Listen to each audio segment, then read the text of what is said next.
Pessoal, boa tarde, bom dia, boa tarde aí, boa noite, dependendo do horário que vocês irão assistir esse vídeo, tá? Eu estava muito preocupado em gravar esse vídeo. Hoje é domingo, eu estou em viagem, tá? E consegui arrumar um meio aqui para fazer essa filmagem. Faço pelo celular, tá tudo improvisado aqui, tá? Tô em viagem a trabalho, mas eu tinha que gravar. Já tentei gravar essa semana, mas deu problema, porque o celular não tinha mais memória. Fiquei quase uma hora falando e desligou. Bom, vamos lá. Esse exame é o 26º exame. Eu não vou ficar lendo, que eu já mandei para vocês. Vocês já deram uma lida, algumas pessoas já até me retornaram, já encontraram algumas teses e ficaram preocupados em encontrar na CLT, as respostas, tá? Então vamos a gente conversar aqui para vocês verem. Primeira coisa que eu queria dizer para vocês é assim: aparentemente a prova é difícil. Aparentemente, o que a FGV trabalhou aqui? Trabalhou com o emocional de vocês, é aquilo que eu falo com vocês. A prova é fácil, gente. A prova é super fácil. Depois de resolver essa prova, vocês vão perceber como é fácil resolver as provas da FGV. A própria FGV te deu um monte de dicas aqui nessa prova, tá?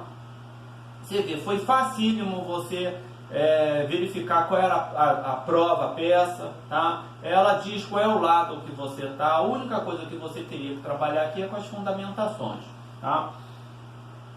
Mas vamos lá, vamos começar aí, que vocês já deram uma dica. Então, o que eu falei para você, ela trabalhou com o emocional. Se você sentar de frente à prova da FGV e já tremer, pronto, aí você realmente não vai sair nada. Agora, se você sentar, seguir um passo a passo, como outros professores estão ensinando, como talvez eu vou ensinar, porque eu não vou mentir, eu assisto outros, o que é bom de um eu copio, o que eu não acho legal eu tiro, eu tenho a minha forma de fazer, tá? E eu tenho nessa prova aqui, eu tenho um aluno que eu dei aula para ele, tirou 9,5 e foi aprovado. Uma pessoa que tinha uma dificuldade danada, já tinha feito cursinho da Ariana, já tinha feito outros cursinhos, não tinha sido aprovado, e a gente fez só a peça, como eu estou fazendo com vocês, e foi aprovado. Então eu não vou ler a peça toda que vocês já leram. Eu vou ler os pontos e vou já passar para vocês a orientação que vocês deverão fazer na hora da prova. Eu aconselho na hora da prova que quando vocês começarem a fazer uma leitura, o primeiro passo que você tem que fazer é fazer a leitura para identificar a peça. Mas essa daqui estava de cara. Por quê? Porque ele diz que a Sociedade Empresária Ômega. Então, eu aqui vou usar marcador de texto, né, colorido, mas lá você não vai ter marcador de texto. Então eu aconselho você já fazer o seu rascunho, esse traço, para quê? Para você já ir fazendo o seu rascunho ali, as informações importantes. Então você vê, eu selecionei aqui a Sociedade Empresária Ômega. Eu selecionei aqui, ó, sentença prolatada em reclamação trabalhista. Então, logo de início, a OAB, para acalmar o seu coração, o que a OAB faz? Ela diz para você que tem uma sentença. Depois da sentença, o que cabe? Um recurso ordinário, um RO. Falta o quê? Falta ver qual lado que você está. Se está pelo lado do reclamante e da reclamada.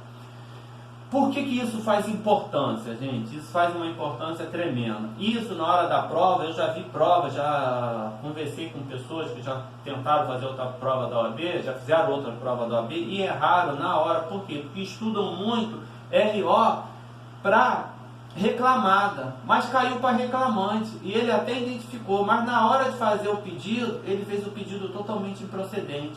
Porque assim, vamos imaginar que eu sou reclamante, você é meu advogado. Aí você vai lá na sua petição inicial, você pede o quê? Você pede horas extras, por exemplo. Mostra minha folha de ponto, fala que a empresa nunca me pagou horas extras. Aí tá. O que o juiz faz? O juiz, na hora da sentença, julga improcedente o meu pedido. Tem as provas, tem tudo. Você vai ficar revoltado, vai interpor um RO, um recurso ordinário. Qual é o pedido que você quer lá no seu RO? Você quer que julgue improcedente o que o juiz julgou, tá? Você quer que reforme a sentença, você vai pedir a reforma da sentença para julgar procedente o seu pedido. Qual é o procedente pedido? Você quer horas extras, porque você pediu hora extra, o juiz julgou improcedente, mas você está me defendendo, reclamante. Então você quer a reforma da sentença para julgar procedente o meu pedido, ou seja, o seu pedido que você fez na sua reclamação trabalhista. Então, quando você está pelo lado do reclamante, você tem que pedir a reforma da sentença para julgar procedente o pedido. Agora vamos inverter. Vamos imaginar que você esteja pelo lado da reclamada. Você está pelo lado da empresa. O juiz foi lá, julgou o quê? Procedente as horas extras, mas não tem provas. O juiz julgou procedente. Você está pelo lado da empresa. Você quer a reforma da sentença para quê? Para julgar improcedente o pedido. Então vocês vejam que tem uma jogadinha, tá? Se você está pela empresa, você tem que pedir a reforma da sentença para julgar improcedente. Se você está pelo reclamado, você tem que ter a reforma da sentença para julgar procedente. Isso pode confundir, vocês têm que treinar. Eu já mandei para algumas pessoas, se você, quem não recebeu, quiser, eu mando um RO pela reclamada, tá? Pelo reclamante. Aí você vai ver os pedidos, como é que são feitos, tá? Mas vamos continuar aqui. Então você foi fazendo as anotações aí. Você viu que o reclamante é o Fabiano, que o processo está correndo na 100ª Vara do Trabalho de Maceió, Alagoas. Vejam que essa primeira informação aqui é só informação do seu rascunho. Não tem não pediu nada, tá? Mas aqui começa, ó, o magistrado, em síntese, em resumindo lá no relatório da sentença, o que ele fez? Ele rejeitou a preliminar. Então o que você tem que fazer? Anotar aqui, ó, o magistrado rejeitou. Eu ainda não sei qual é o lado que eu estou, se eu estou pelo reclamante ou pelo reclamado, mas eu sei que ele rejeitou a preliminar de alguém. Aí você tem que sempre fazer essa pergunta mental na sua cabeça: por que ele rejeitou a preliminar? Se tinha um pedido de preliminar, alguém pediu alguma coisa. O que pediu? Você vai lá, suscitada pela empresa. Então foi a empresa que suscitou a preliminar, foi a reclamada. Nela, suscitada pela empresa. E, olha só, gente, essa conjunção aqui, aditiva, ela é muito importante. O português aqui é muito importante. O verbo e alguns conectivos de ligação das sentenças. Tá? Então o E ali é um conectivo para ligar as orações. Então esse conectivo aqui, E, é aditivo, ele quer dizer soma. Então ó, ele julgou, rejeitou a preliminar e determinou o recolhimento do INSS. Então ele condenou a empresa para recolher o INSS mês a mês. E o que é INSS mês a mês? É o termo que eles utilizaram. Você teria que interpretar que mês é mês é aquele trabalhado. Todo mês, quando trabalha, desconta do empregado INSS e recolhe lá em guia própria do GPS. Tá? Então você vê, ele rejeitou a preliminar lá da empresa. Quando a empresa apresentou a sua contestação, o que ela fez? Preliminarmente, lá na reclamação trabalhista, o advogado provavelmente pediu o quê? O recolhimento do INSS. Não foi isso que o advogado fez? Lá em contestação, você em preliminar, o que você fez? Não assiste razão. Por quê? De acordo com o artigo 337, o artigo tal, o juiz de trabalho é incompetente para julgar,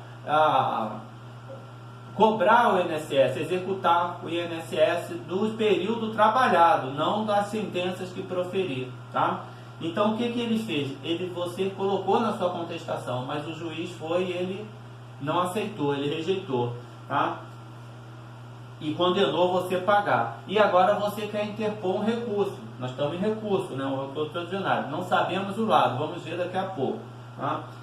Então nós vimos aqui a primeira coisa, tá?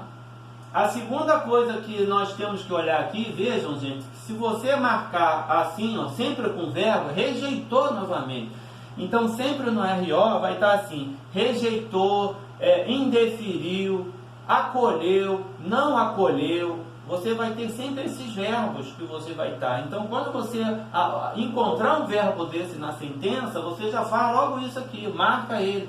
Por quê? Depois você faz aquela pergunta mental, bota aquela interrogação. Por quê? O que ele rejeitou? O que ele acolheu? Para você vai encontrar a tese. Quando você fizer essa pergunta mental, o que você vai encontrar? A tese que você vai buscar ali contraditar. Tá? Então, ele rejeitou.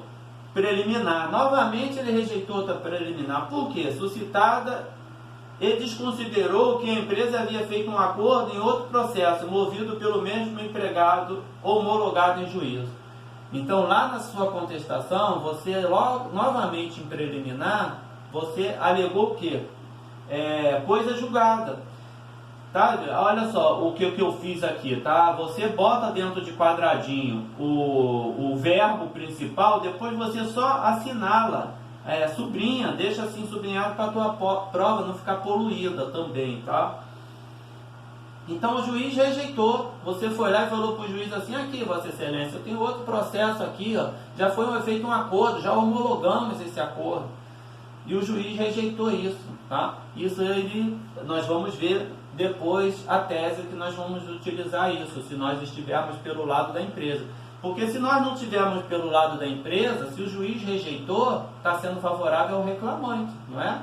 Se o juiz rejeitou a defesa da empresa, favoreceu quem? Favoreceu o reclamante.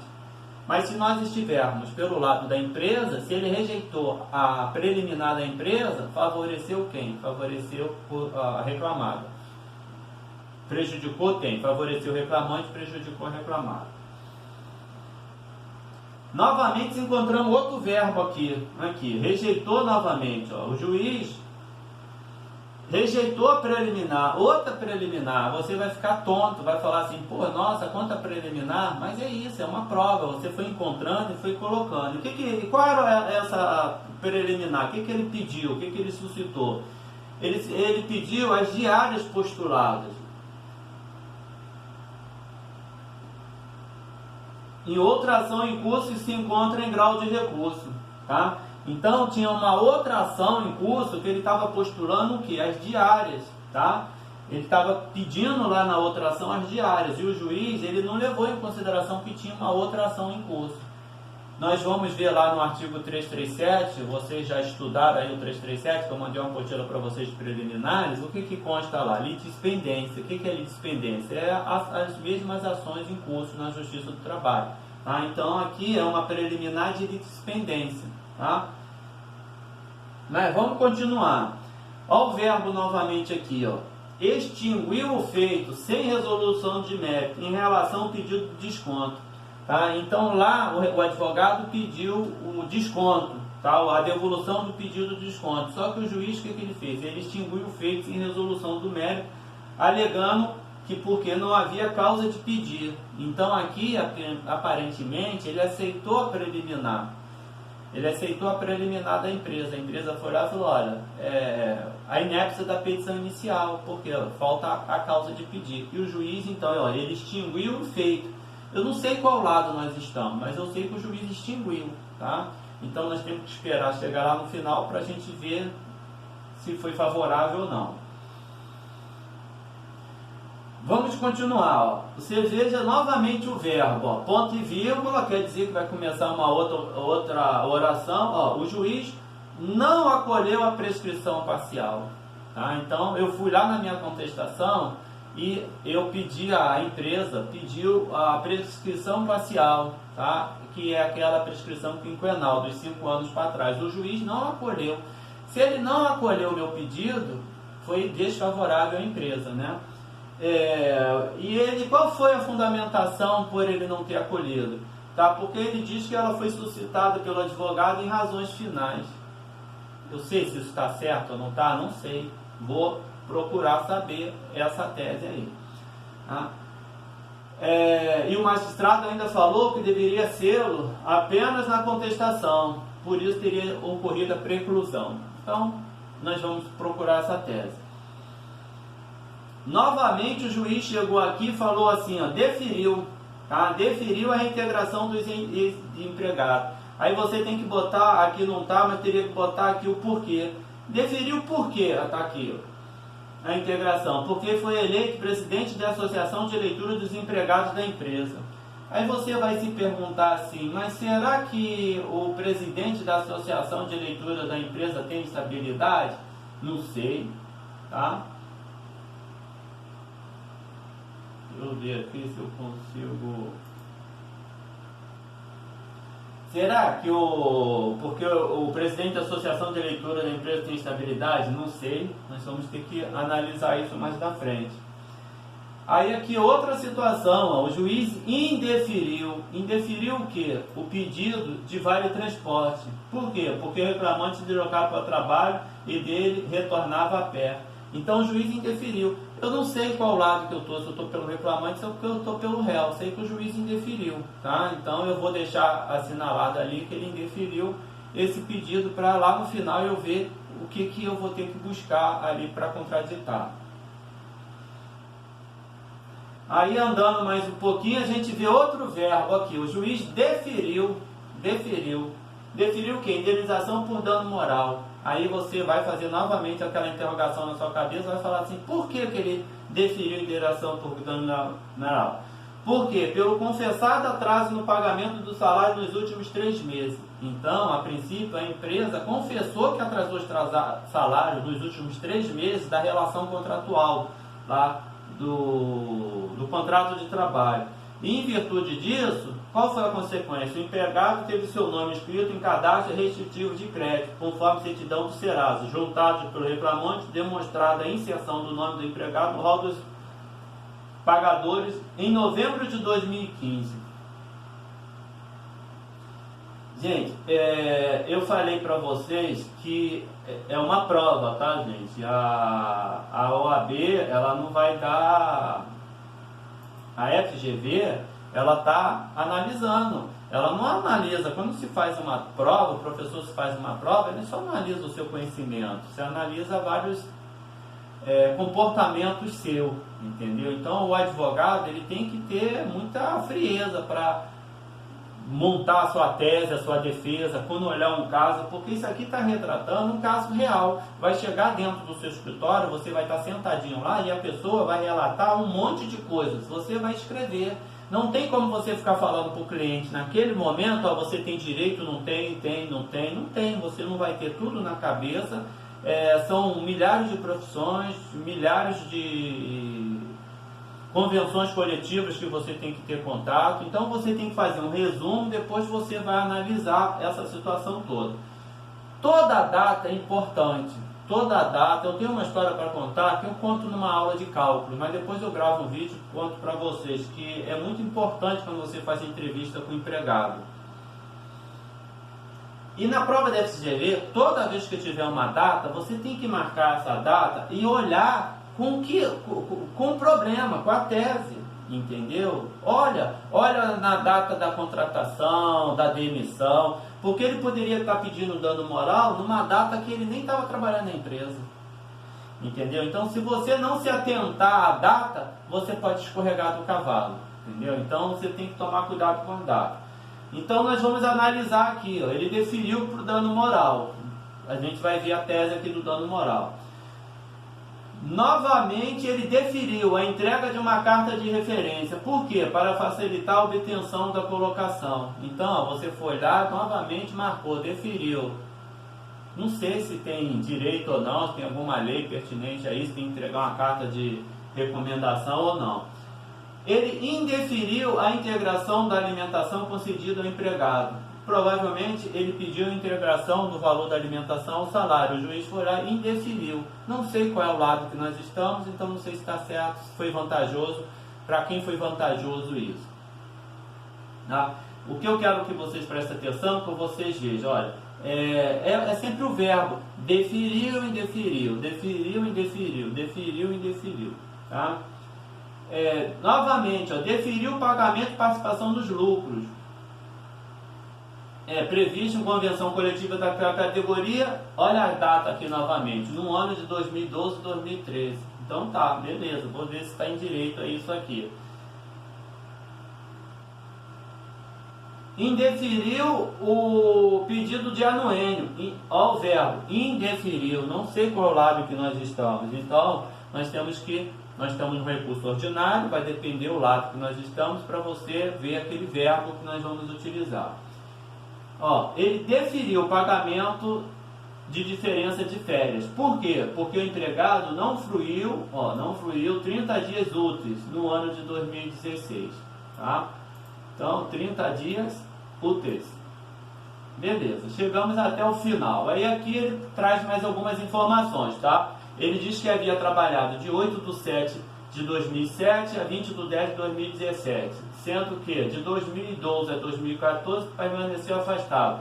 Vejam o que eu estou falando para vocês, quando a FGV coloca a data, essas datas elas vão ser utilizadas dentro da proposta, dentro da prova em algum momento, não sei, nós vamos ter que analisar, tá? Tudo que foi pedido, que tiver uma data, como se for, quero horas extras do ano 2015, aí você tem que olhar aqui, 2015 ele estava trabalhando? Estava aqui, ele começou aqui, estava trabalhando, ele ficou afastado quando? Ele ficou afastado em 2014, então 2015 estava certo. Aí ele quer a hora extra de 2013, 2013 ele não estava trabalhando, estava dentro do período de afastamento, como que ele quer hora extra em 2013? Tá vendo? Eles vão sempre fazer uma pegadinha assim, vocês têm que estar atentos a essas datas. Essas datas ela tem um condão muito forte de ter uma pegadinha ali dentro. Tá? E isso aí. Aí lá no final ele diz, diante disso, como advogado da ré, pronto, aqui. A OAB deu para vocês essa prova, tá? Ela deu, aparentemente está difícil, mas aqui, ele diz para você que você é advogado da ré, então você está pela reclamada, está pela empresa. Então, olha o seu raciocínio agora, diante disso tudo. Tudo que o juiz deferiu foi desfavorável à empresa, foi desfavorável. E tudo aquilo que ele indeferiu foi favorável a quem? À empresa. Se ele indeferiu, ele foi favorável à empresa e foi desfavorável ao reclamante. Então, tudo que lá em cima a gente viu que ele indeferiu, nós não vamos rebater, porque foi favorável, tá? Vejam como que você tem que estar atento nessa questão. Lá na hora da prova, o que eu aconselho vocês fazerem também? Numerar, tá vendo? Aqui, eu botei número 1, número 2, olha, aqui eu botei colorido pra gente ver, tá? Então, rejeitou. Preliminar. Então, se ele rejeitou, foi desfavorável à empresa. Eu tenho que buscar rebater isso aqui. Ele rejeitou novamente a preliminar da empresa. Eu vou novamente contestar. Ele rejeitou novamente. Vou contestar. Aqui, ele extinguiu o feito sem resolução do mérito. Se ele extinguiu o feito, foi favorável à empresa. Então, aqui eu não vou fazer nada. No 4, não vou fazer nada. No 5, ele não acolheu a prescrição parcial que eu pedi. Eu pedi lá na minha contestação prescrição parcial. Ele não acolheu, então eu vou aqui rebater. No 6, ele deferiu a integração. Se ele deferiu a reintegração, foi contrário aos meus interesses da empresa. Eu estou pela empresa, foi contrário. Então, o que eu vou pedir agora? Vou lá rebater isso aqui. No 7, ele indeferiu o pedido de vale transporte. Então, o reclamante pediu vale transporte. O juiz, não, você não tem direito não, porque você vai a pé para o trabalho. Se ele não deu vale transporte, foi favorável à empresa. Então, esse aqui eu não vou recorrer, tá? 8, ele deferiu indenização por dano moral. Se ele deferiu, o que acontece? Foi contrário à empresa. Então, eu vou rebater. 9. Deferiu a entrega de uma carta de referência. Se ele deferiu, foi favorável ao reclamante, desfavorável a reclamado. 10. Indeferiu a integração da alimentação concedida ao empregado. Indeferiu, foi favorável à empresa. Não vou rebater. 11. Deferiu o pagamento de participação no lucro. Desfavorável à empresa. Vou rebater. 12. Indeferiu o pedido de anuênio. Indeferiu, foi favorável à empresa. Não vou contestar. 13. Deferiu o pagamento de diferença de férias. Tá? Então você veja, você fazendo a numeração, você vê que você tem mais ou menos 8 teses para você rebater ali. Então você já não vai se perder na hora das teses lá que você for executar. Deixa eu mostrar uma coisa aqui para vocês, rapidamente.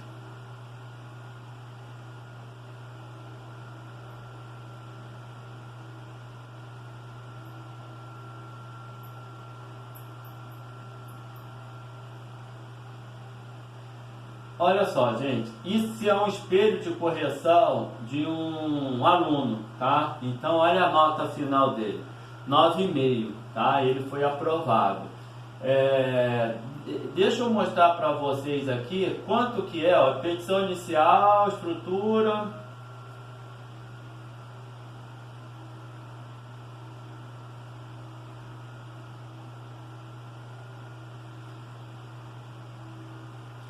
só pelo reconhecimento da peça, pela montagem do esqueleto, você já tem 0,30, 0,50, você já teria 0,60 pontos aqui da peça.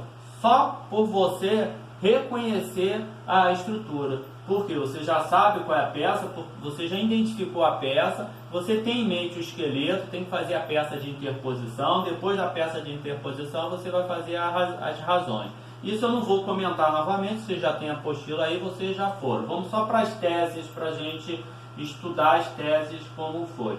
Então, praticamente, você chegando aqui, você identificou a peça, você viu que está pela ré e você montou o esqueleto, você já tem 0,60. Então, aquelas questões valem 5 pontos. Se você acertar quase todas as questões, ou todas, você já tem 5. Identificou a peça, você tem 5,60. Você falta 40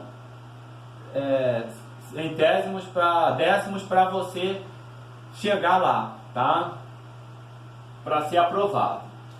Aqui eu vou mandar essa prova para vocês, eu vou fazer aqui ó, um resumozinho das hipóteses de cabimento, o TST, várias, o depósito recursal, quem paga pela metade, quem são isentos, as taxas o reclamante só paga quando não ganha nada, tudo isso nós já falamos, né? Vamos para a tese, para a gente tentar falar todas as teses. Eu tirei lá de cima, coloquei para cá para a gente ver. Então a primeira tese que a gente vai rebater é essa aqui, ó. O juiz rejeitou preliminar suscitada pela empresa e determinou o recolhimento do INSS. Essa é uma das teses mais batidas aí, que é incompetência absoluta em virtude da matéria, tá? O juiz do trabalho não é competente para julgar essa matéria, é o juiz federal comum, tá? Então lá em preliminar, você abriria um campo preliminar, tá? Incompetência absoluta em razão da matéria. Então você colocaria, ó, o juiz ACO julgou procedente o pedido de recolhimento de INSS do período trabalhado, que não foi feito pelo empregador, conforme comprovado pelo Cadastro Nacional de Informações Sociais, tá? Então, o que você, de onde você copiou isso aqui? Lá da sentença. Lá da sentença você copiou. Aí você iria colocar, ó, a sentença não merece ser mantida, pois nos termos do artigo 114, inciso 8º da Constituição Federal, súmula 368 do TST, a competência da Justiça do Trabalho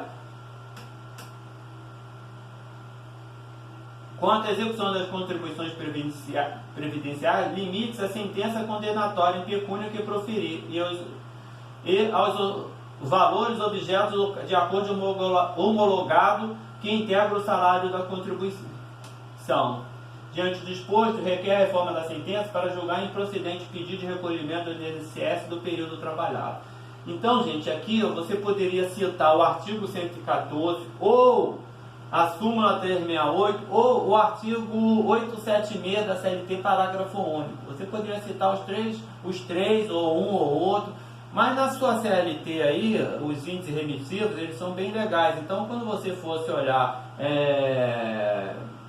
previdência social, recolhimento, você iria ver a súmula, o artigo, essas questões todas. Então, você iria colocar os três para não ter erro. Pronto. Você vê, essa questão aqui é uma questão que cai toda hora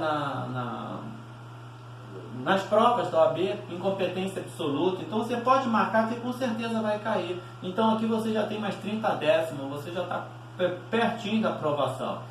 Viram? Aparentemente parece difícil, mas depois que você achou a tese, é fácil. Tá? Vamos para outra. A outra em preliminar, você é advogado da empresa, o reclamante lá contratou um advogado, entrou com uma ação e ele está cobrando lá ó, o prêmio por assiduidade, tá? Só que isso ele já entrou com uma outra ação trabalhista e já cobrou e a empresa já pagou isso aí. O que é isso? É coisa julgada, que está prevista lá no artigo 337. Então eu até botei aqui, ó, na contestação da reclamada em preliminares, você pediu a extinção do processo em redução do mérito pelo fundamento da coisa julgada. É o que eu estou falando para você. Lá na contestação que você elaborou pela reclamada, você já pediu a extinção do processo, só que o juiz ele não aceitou. Então você vai recorrer. Por quê? Você pediu lá a extinção do processo com fundamento no artigo 337, inculpa o réu antes de discutir o mérito, alegar o quê? Coisa julgada. O que é coisa julgada? Coisa julgada é a qualidade conferida à sentença judicial contra a qual não cabe mais recurso, tornando-a imutável e indiscutível. Isso é a coisa julgada. Já foi homologado lá, não tem mais o que decidir, é indiscutível. Então ele entrou com a ação pedindo lá o prêmio. O que você vai alegar em preliminares? 2, a preliminar. O juiz acorre, rejeitou o preliminar, você vai falar para o desembargador, ó, o juiz lá rejeitou a preliminar de coisa julgada. Que a empresa havia feito um acordo por outro motivo. Consoante institui o artigo 831, parágrafo único da CLT, súmula 100 do TST, no caso de conciliação, o termo homologado valerá como decisão recorrida. Aqui caberia que é o artigo 337, inciso 6, né, da coisa julgada. Mas eu botei esses artigos aqui para vocês darem uma olhada lá na Constituição Federal, lá na CLT, o artigo 831 e a súmula 100 que fala sobre coisa julgada.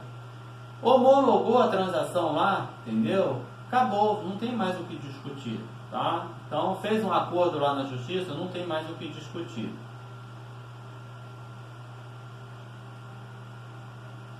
Viram, gente? Então, diante do exposto, requer extinção do processo sem resolução do mérito, à luz do artigo 485, inciso 5 do CPC.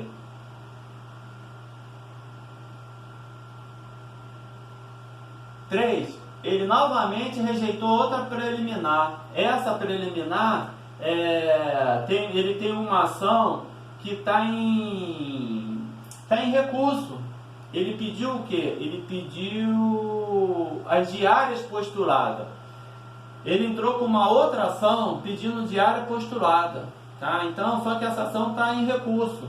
Não foi decidido ainda. E ele agora novamente entra com uma outra ação contra o mesmo empregador pedindo a diária. Então, você lá na sua contestação, você pediu o quê? Em preliminares de mérito, você pediu a extinção do processo sem resolução do mérito por causa com esse fundamento aqui, litispendência. O processo tem outro processo em curso, tá? E o juiz diz, ó, o juiz foi e negou isso, julgou improcedente, tá? Rejeitou a preliminar. Então o que você vai fazer? Vai entrar com recurso ordinário para falar para o juiz, olha, Vossa Excelência, o juiz acorre, rejeitou a preliminar suscitada, desconsiderou em relação às diárias postuladas que o autor tinha comprovadamente outra ação em curso com o mesmo tema que se encontra em grau de recurso, tá? Então você iria mostrar isso lá para o juiz que tem outra ação. Então, consoante institui o artigo 337, inciso C do CPC e artigo 485, inciso 5 do... Aqui é CPC também, tá, gente? Litispendência é matéria que deverá ser suscitada em preliminar de contestação. Diante do exposto, requer a extinção do processo sem resolução do mérito à luz do artigo 485, inciso 5 do CPC. Então, o juiz, você está falando para o desembargador o seguinte, olha, isso aqui eu tratei lá em preliminar e o juiz rejeitou. E eu pedi lá a extinção do processo sem resolução do mérito. O desembargador vai decidir se tem que ter a extinção do processo sem resolução do mérito ou não, tá? Vamos lá. Na nossa marcação lá, nós marcamos o item 4. Ele extinguiu o feito sem resolução do mérito em relação ao pedido de devolução do desconto. Então, o que eu fiz? Eu estou pela empresa, vocês estão pela empresa, pela reclamada. O juiz extinguiu o feito, não julgou. Se ele não julgou, foi favorável quem? A empresa. Você vai recorrer dessa decisão? Claro que não, quem tem que recorrer é o reclamante lá, tá?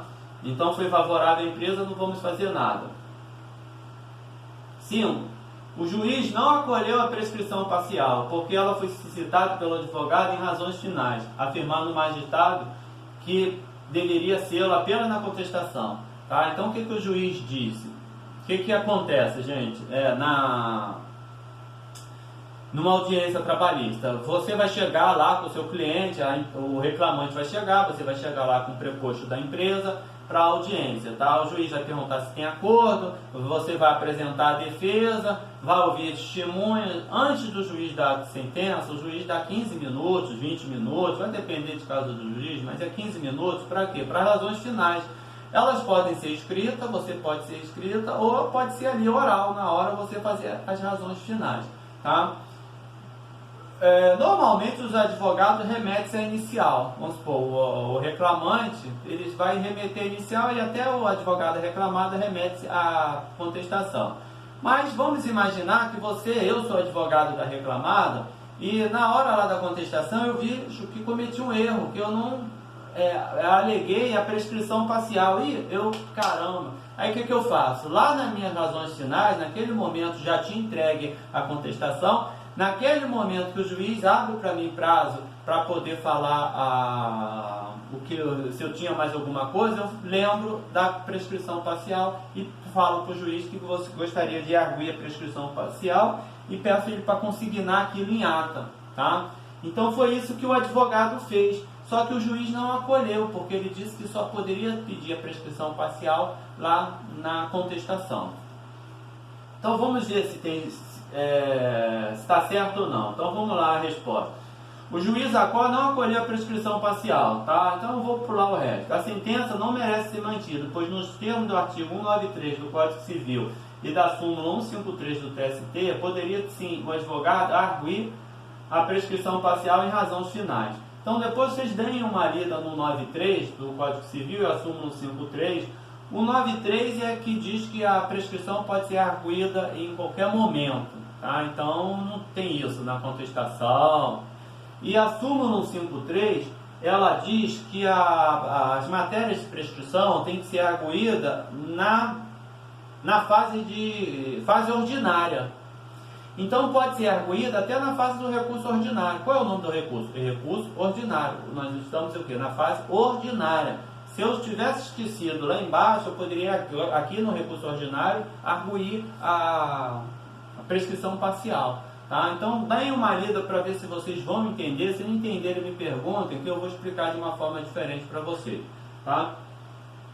Então, diante do exposto, requer a reforma da sentença para que seja acolhida a prescrição parcial e declarada a extinção do processo sem resolução do mérito, na forma do artigo 487, inciso 2 do CPC. Tá, gente? Vocês não podem esquecer isso aqui, tá? Tem que sempre pedir a reforma da sentença e aquilo que você quer. Ó. Eu quero a prescrição parcial e a extinção do processo sem resolução do mérito, como se vocês estivessem numa contestação. Lembre-se da contestação. Vamos lá. Ó, o juiz deferiu a reintegração dos desempregados, porque ele foi eleito presidente da Associação de Leitores Desempregados da empresa. Isso aqui algumas pessoas tiveram dúvida e me perguntaram sobre isso. Ah, professor, não encontrei isso em lugar nenhum. Gente, tem coisas que não vai ter mesmo na CLT, não vai ter em lei. Então vocês vão ter que dizer, normal, principalmente na prova da FGV. Então vocês vão ser que não tem lei. Eu toda hora recebo telefonema aqui de pessoas me perguntando certos tipos de coisas, falando, não, mas não tem lei dizendo isso. Onde está a lei? Não, mas eu tenho direito. Não, mas qual é a lei que diz isso aí? Não tem lei. Tá? Você tem que fazer por analogia. Aqui ele está pedindo a reintegração porque ele era presidente da Associação de Leitura. Tem lei? Não sei.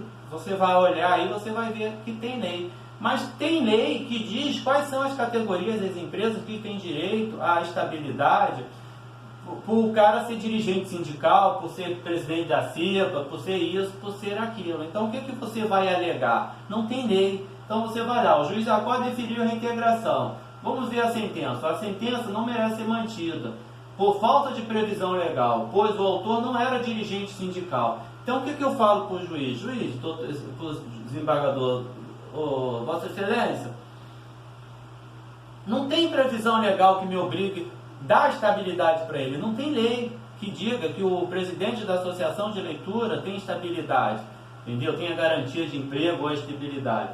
Mas o presidente de leitura desempregado, isso não lhe garante a estabilidade prevista no artigo 543, parágrafo 3º da CLT e artigo 8º, inciso 8 da Constituição Federal. Então você tem que olhar esses dois artigos para você ver as pessoas que têm a estabilidade. Depois eu tenho aqui anotado, vou mandar para cada um de vocês as pessoas que têm estabilidade, como dirigente sindical ou o vice-presidente da CIPA, porque o presidente da CIPA não tem estabilidade, tá, gente? Porque ele é indicado pelo dono da empresa, pelo empregador. O vice-presidente, ele é eleito. Quando é eleito, aí tem a estabilidade, tá? Então, diante do disposto, requer a forma da sentença para julgar improcedente o pedido de reintegração. Tá? Então, muita gente ficou em dúvida por causa disso. Eu não achei nenhuma fundamentação. Não, não tem fundamentação. Tá? Não tem previsão legal. Tá? Indeferiu o pedido de Vale Transporte. Já falei, indeferiu, foi favorável à empresa, não vamos rebater. Deferiu a indenização por dano moral. Então vamos lá, esse aqui é um pouquinho complicado. Quando fala em dano moral, a gente fica tenso porque tem que se remeter lá ao Código Civil. Mas é fácil, gente, presta atenção, olha só. Mas tinha uma pegadinha, e a pegadinha nessa questão estava nas datas. Então vamos ver. O juiz deferiu indenização por dano moral. Por que ele deferiu? Porque ter confessado o atraso do pagamento. Então a empresa confessou, teve o atraso do pagamento. Nos 3 meses de contrato, o empregado teve seu nome escrito no cadastro de crédito. Então, gerou dano para o empregado? Gerou, o nome dele foi a inserção dele no Serasa, tá? Junto ao Serasa. Vamos lá, para existir o dano moral, tanto no civil quanto no trabalhista, seja lá onde for, tá? Tem que ter 3 pressupostos, tá? Qual é o primeiro? A prática do ato ilícito. Houve a prática? Houve o atraso, e a empresa confessou que atrasou o salário. Então houve o atraso, houve a prática do ato ilícito, que foi o atraso do salário. Houve ofensa à honra ou à dignidade do trabalhador? Houve, tá? Eu estou com um caso desse contra a Light. Morei no Rio de Janeiro, na cidade onde eu moro, em Niterói, aqui é Enel, Ampla, Enel. E no Rio de Janeiro é Light. E eu morei lá, na verdade nem morei, é uma casa da minha mãe.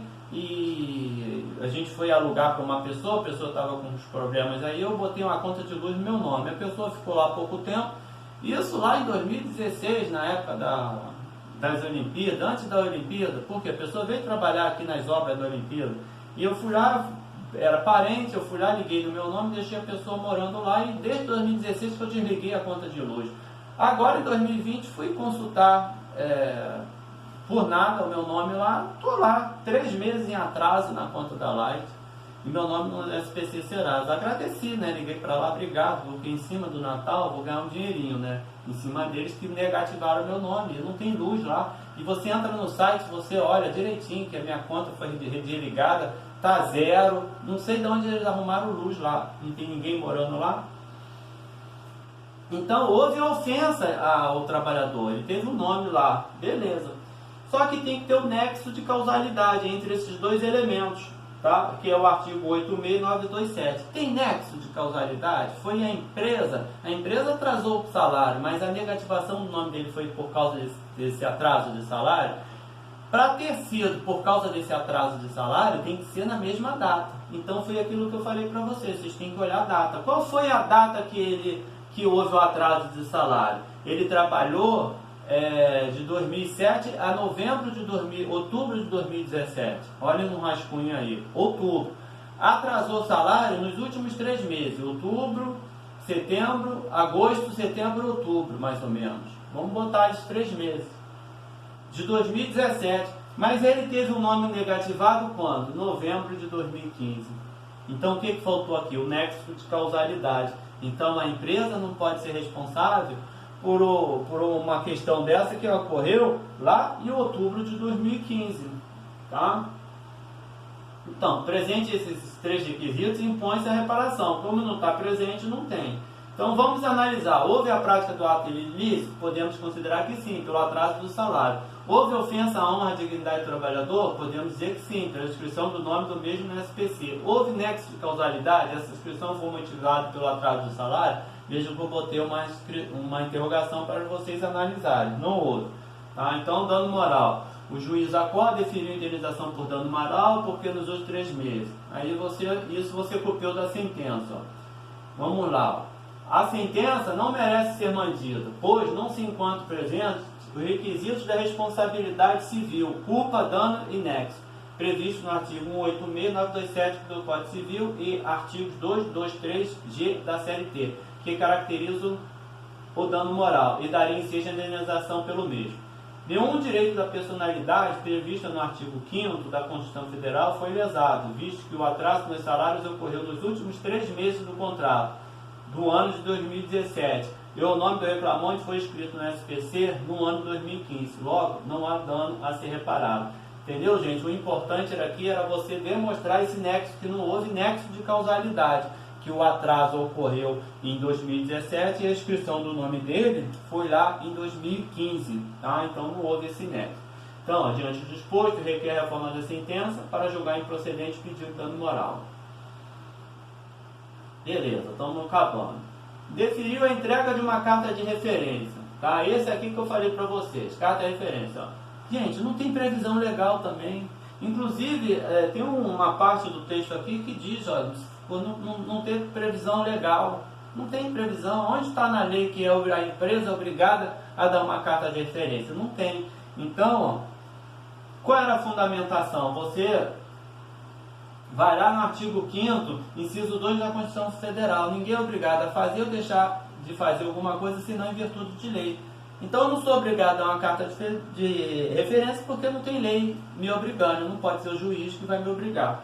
Tá? Então, o juiz acorde deferiu a carta de referência, a sentença não merece ser mantida com fulcro no artigo 5º, inciso 2 da Constituição da República Federativa do Brasil, tá? Indevida a entrega, pois não estará prevista em lei. Diante do exposto, requer a reforma da sentença para julgar improcedente o pedido de carta de referência. Então, beleza. O 10 ele indeferiu.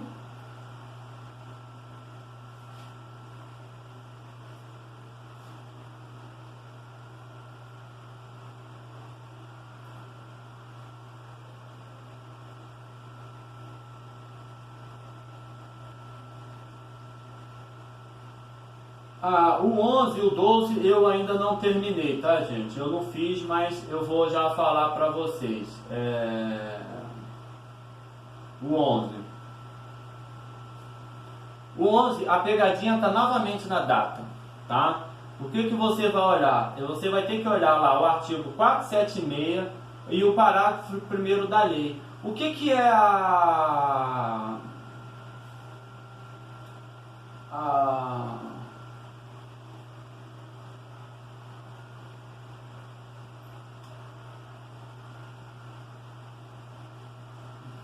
O que é a participação no lucro? Participação no lucro, gente, é um incentivo. Trata-se de um benefício que funciona como uma espécie de bônus pago pela empresa de acordo com o seu lucro e determinado no período. Segundo Letícia, em regra, o funcionário afastado por acidente, licença maternidade ou por doença não terá direito a receber a PLR. Então, o que acontece? A participação nos lucros, ele é um bônus que a empresa dá por você participar do lucro da empresa. Você tem que estar trabalhando, você tem que estar lá carregando pedra para você participar do lucro. Aí você está afastado, ele teve afastado nesse período aqui. É que eu falei para vocês têm que prestar atenção na data do que está pedindo e algumas informações. Então, ele pede participação no lucro previsto em convenção coletiva nos anos de 2012 e 2013. Tá? Ele está pedindo do ano 2012 e 2013. Você tem que olhar lá no seu rascunho, que nós mostramos lá em cima, que na parte final do seu... Deixa eu ver aqui.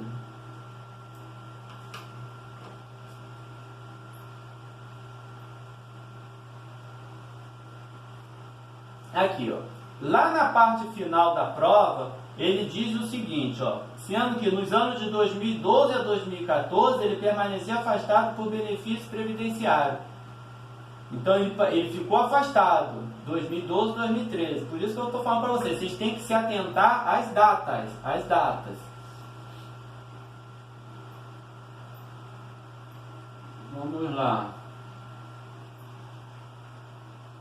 Então, o juiz deferiu o pagamento de participação no lucro de 2012 a 2013, só que de 2012 a 2014 ele ficou afastado, então assim, ele não teria direito. Então ele abria lá um campo, o juiz deferiu o pagamento no período 2012 a 2013. não assiste a razão, a reforma, a sentença não merece ser mantida, pois, com fulcro no artigo 476 e artigo 1º da Lei 10.101, no período de 2012 a 2014, o reclamante ficou afastado recebendo auxílio, doença, não contribuindo para o lucro da empresa. Então ele não contribuiu, ficou afastado. Então, diante do disposto, requer se julgue improcedente o pedido do autor. Só isso, entendeu? Então vejam que as datas vocês terão que prestar atenção, que ela pode derrubar vocês, mas a prova é fácil. A 12 o juiz indeferiu, porque não havia previsão legal no instrumento categórico do autor. Então, indeferiu foi favorável à empresa. Aqui, gente, o juiz deferiu o pagamento de diferença de férias, porque o empregado não fruiu 30 dias úteis, tá? Então você veja, olha o que o cara queria. Ele queria fruir férias 30 dias úteis. Então você iria pedir a reforma da sentença, porque as férias não são dias úteis, são dias corridos. Você teria que ver lá no artigo 129, 130, 131 da CLT, essa previsão lá. De acordo com o artigo 130, as férias são em dias corridos, não são em dias úteis, tá? Então, pronto. Viu como é fácil fazer a prova da AB? Mais ou menos você teria já sido aprovado se tivesse prestado atenção. Tá, gente? Eu gravei assim, estou muito preocupado. Se vocês quiserem, eu posso dar essa aula, explicar novamente para vocês. Eu estou dando aula particular para um monte de gente, não daria, tá? Em cima da prova, cada um dentro de um horário para dar aula. Então eu vou gravar esse vídeo, vou deixar no YouTube aqui para vocês assistirem, tá? De resto é o que? É o esqueleto que eu coloquei aqui a carta, e lá no final vou mandar para vocês o espelho de correção. Ele passou com nota e meio, tá? Agora, o que eu tenho aqui e posso mandar para vocês? Eu vou mandar para vocês, eu vou mandar a prova, eu vou mandar para vocês a prova dele, tá? Para vocês assistirem como ele escreveu, sem muito mimimi. Eu fico olhando nos grupos aí, as pessoas falando um monte de coisa. É curto e grosso, é isso e pá, é isso e pá. Não tem muito mimimi, tá? Espero aí que ajudem vocês. Hoje é domingo, tá? Tirei uma horinha aqui para gravar esse vídeo aí para vocês. Vou postar agora no meu YouTube. Ele assim que subir, vocês compartilham aí para as pessoas, para ajudar as pessoas aí em relação a isso. Quem ficar com dúvida, depois me chama aí e fala comigo. Falou, gente? Fico com Deus aí, abraço aí, bom domingo a todos.